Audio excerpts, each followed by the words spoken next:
Muy buenas tardes, señor presidente. Muy buenas tardes, compañeras y compañeros diputados, ciudadanía en general que nos mira a través de las diferentes plataformas. Hoy quiero ampliar el tema que toqué el lunes anterior con respecto al tema de la subasta de las frecuencias de radio y televisión, que ha sido noticia para bien o para mal. Yo diría más para mal que para bien, ¿verdad? Pero en las últimas semanas. Y que yo en aquel momento hice referencia al control de convencionalidad por parte del Estado costarricense y que era una obligación. Como pudimos darnos cuenta hoy, la Sala Constitucional enmienda en principio al frenar este proceso. Y es acá donde quiero hacer el reconocimiento de que Costa Rica es un país que se ha construido un prestigio internacional en materia de derechos humanos, en materia de democracia, al respetar la institucionalidad, y no puede caer en los revanchismos fascistas de un presidente que antepone las venganzas y vanidades personales por encima de la democracia. Ante cualquier decisión administrativa o técnica, corresponde a Costa Rica revisar los aspectos de la Convención Americana sobre Derechos Humanos, que dicho sea de paso fue suscrita acá en San José, Costa Rica, allá por el año 70. Este tratado es parte del bloque de juridicidad de Costa Rica y tiene un peso similar al de la Constitución. Por lo tanto, antes de avanzar en cualquier aspecto administrativo, fue o era fundamental que el Estado costarricense revisara los principios en materia de libertad de prensa y libertad de expresión. Y es que este proceso de subasta de las frecuencias ha tenido un sesgo perverso. Pudimos escuchar hace unos días las manifestaciones de una diputada oficialista, donde ahí se denota claramente el sesgo que tenía para dejar por fuera algunas operadoras de frecuencias de radio o televisión, y que bueno, cumplió su cometido porque fueron excluidas del proceso, como ya hemos visto. Y es que acá quiero hacer hincapié de algunos aspectos elementales que ha señalado la Corte Interamericana de Derechos Humanos y que les dio elementos suficientes a la Sala Constitucional para que pudiera frenar este proceso. El Estado debe ser facilitador y no debe obstaculizar el ejercicio de la libertad de expresión, primer precepto.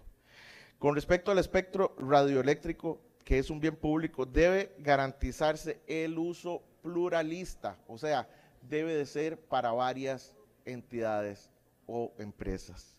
Por último, otro precepto es que no pueden imponerse requisitos económicos o técnicos que tengan un efecto excluyente, que fue lo que vimos acá, que por un tema meramente económico lo que hizo fue excluirse a una gran porción de participantes. Tan es así el efecto de la subasta que fue todo lo contrario a lo que persiguen estos principios que les cité anteriormente. Actualmente operan cerca de 15 canales de televisión y con el concurso estarían operando solo 4, es decir, se estarían silenciando 11 canales de televisión abierta. Actualmente operan más de 70 emisoras en la frecuencia FM, con el concurso quedarían solo 20, se estarían silenciando 40 emisoras en FM. Y lo más notorio es en la frecuencia AM, que actualmente operan más de 32 emisoras, y la mayoría son las que llegan a poblaciones rurales de difícil acceso, alejadas de los centros urbanos. Con esta frecuencia, señores, escuchen bien, prácticamente se queda sin cobertura de radio en estas zonas, pues solo un oferente hubo para frecuencias AM. La Relatoría Especial para la Libertad de Expresión también recuerda constantemente que los estados deben de garantizar la supervivencia de las emisoras pequeñas y rurales y proteger el acceso equitativo de estas frecuencias para todos los sectores sociales. Y ahora estábamos revisando algunas informaciones y algunos dicen que bueno, que la subasta es exitosa porque recauda una cantidad de dinero, y eso no es el fin que persigue la garantía de los principios de la libertad de expresión y la libertad de prensa. Al contrario, esta subasta no es exitosa porque fue totalmente excluyente. Exitosa hubiese sido si hubiesen participado más oferentes por las frecuencias que de la cantidad de frecuencias a subastar. Ahora resulta que para algunos los derechos como la libertad de prensa o la libertad de expresión se cuantifican por una cifra en dólares. Cuando son derechos que son de cuantía inestimable, ya que en una democracia no puede ser posible que solo tengan voz los que pagan por tener una frecuencia. Hoy estamos frente a un proceso que, lejos de democratizar el espectro, parece que está empeñado en diseñar quiénes quedan fuera del mismo y quiénes son los que pueden tener el privilegio de utilizarlo. Acá quiero hacer énfasis con respecto a el tema del uso de la parte de las frecuencias, con respecto a que las emisoras pequeñas son las que están quedando por fuera, las emisoras rurales son las que están quedando por fuera y que no pueden ni siquiera entrar a competir. Las emisoras religiosas, comunitarias, algunas también ven barreras imposibles y los requisitos económicos crean una censura previa para poder acceder al mercado.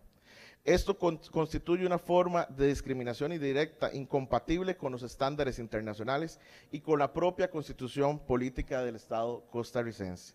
La Corte Interamericana ha dicho reiteradas veces que incluso decisiones técnicas deben tomarse con un enfoque de derechos, y aquí la técnica parece haberse convertido en una coraza para evitar el debate democrático.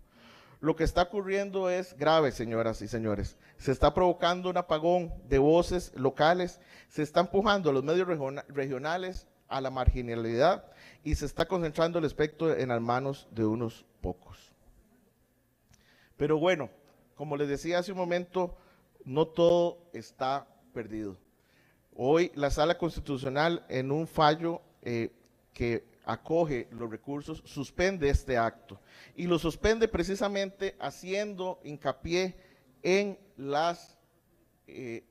los principios que les he esbozado en mi intervención, haciendo hincapié en que no puede quedar por fuera, no pueden quedar por fuera por trato discriminatorio algunas de estas frecuencias que ya he citado anteriormente. Quiero terminar haciendo eco de una parte relevante de esta sentencia de la Sala Constitucional. Y es que no se trata de buscar culpables, pero sí tienen que haber responsabilidades. Definitivamente este proceso nos puso a todos como Estado costarricense a prueba y nos tiene a prueba en el control, no solo de convencionalidad, sino en el control de derecho interno. Acá deben de sentarse responsabilidades de quienes desde el inicio iniciaron un proceso totalmente sesgado y dirigido a apagar voces de la prensa. Porque esto no fue casualidad de que hace una semana se hizo un concurso. No, señores, si vemos las declaraciones del hoy presidente del Ejecutivo, en campaña, como discurso de campaña, ofreció cerrar emisoras y cerrar televisoras. Y finalmente logró su cometido ejecutando una subasta que no cumplía con estos preceptos. Y acá es donde quiero rescatar que hoy la Sala Constitucional, en el voto de admisibilidad, hace una ampliación importante señalando responsables, porque amplía el curso del amparo contra el Ministerio de Ciencia, Innovación, Tecnología y Telecomunicaciones, de manera tal que en el amparo figura el Ministerio de Ciencia y Tecnología, junto con el Ministerio de la Presidencia y la Superintendencia de Telecomunicaciones. Y en esto quiero hacer eco por una razón muy importante. Hay que sentar las responsabilidades administrativas y las responsabilidades cívicas de quienes quieren callar a la prensa costarricense. Porque es muy fácil ahora señalar, como he escuchado a algunos, que hay ciertos errorcillos y que hay ciertas cosas que pueden enmendarse. Pero la política pública que se construyó acá tiene una responsable y es la ministra de Ciencia y Tecnología. Ella es la persona que ideó el concurso desde el día 1 y que la política pública que tenía dirigida desde Casa Presidencial era para callar voces y cerrar radioemisoras y televisoras. Así que yo invito a la señora ministra que por las buenas renuncie, que deje su puesto y si no, que se atenga a las consecuencias y a las responsabilidades, porque lo que puso en juego fue nada más y nada menos que la libertad de prensa y la libertad de expresión. Gracias, señor presidente.